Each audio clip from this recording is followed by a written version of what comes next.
আজকে আমরা যাব রক্তদান শিবিরে কাবিলপুরে।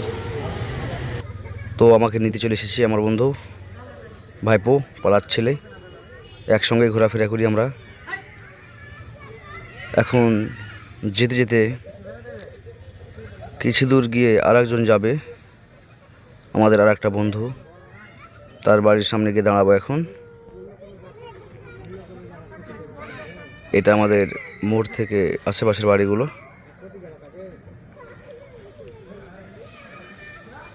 আমি টোটালি এবার 3বার রক্ত দেওয়া হবে। অবশ্য রক্ত দিয়ে ভালোই লাগে, খারাপ কিছু না। এই যে চলে এলাম, কিন্তু আমরা আইসক্রিম খাবো এবার। তাই আমি আমার বন্ধুকে বলছি আইসক্রিম কিন, আইসক্রিম খাবো। সে আইসক্রিমওয়ালার কাছে গেল আইসক্রিম কেনার জন্য। তারপরে আমরা আইসক্রিম খাচ্ছি। আর এই যে জম করে দেখাচ্ছি লাল গাড়িটা, ওখানে ওর বাড়ি। অনেকক্ষণ ডাকার পরে সে আসলো না। আমরা আবার গাড়ি ছেড়ে দিলাম কাবিলপুর যাওয়ার উদ্দেশ্যে।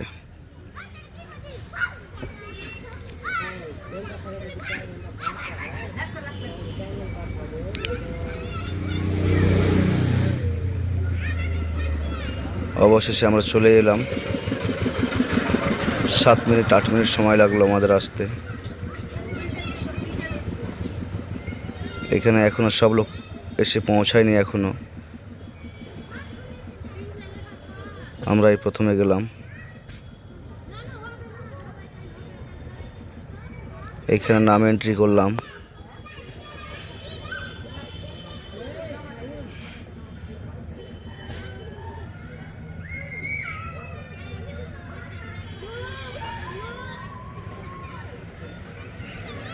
তারপরে সব বন্ধু বান্ধবের সঙ্গে দেখা, কথা বলা চলতে থাকে। ইনি হচ্ছেন সেই ডাক্তার, আজকের দিন ইনি থাকবেন। এসব বন্ধু লোক এগুলো। ইফতিকার সাহেব, এই যে ইফতিকার সাহেব, ওনার ডাকে আমরা গেছি। এরা দুজন ডাক্তার।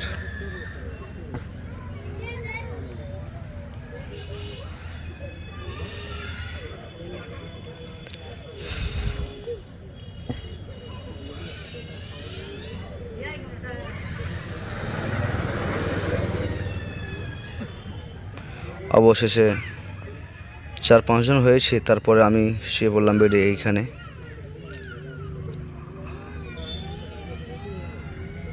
এখন আমি রক্ত দিতে শুরু করেছি। ভিডিও করছে আমার বন্ধু, সেই ভাইপোটা।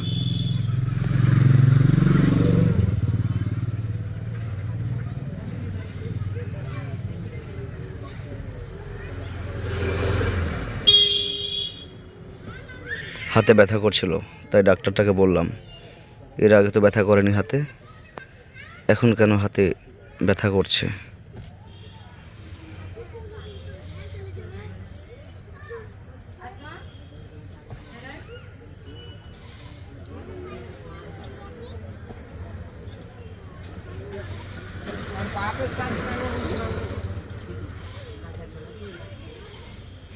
কারেন্ট পালিয়ে গেছিলো, লোডশেডিং। সেই জন্য আমাদের ক্লাবের একজন সদস্য, সে একটা পেপার দিয়ে হাওয়া করছিল সবাইকে।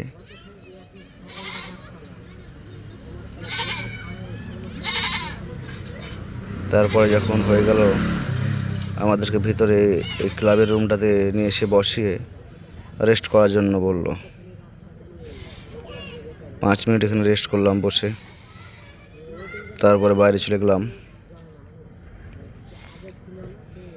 এইখানে আমাদের এই শিলটা দিল।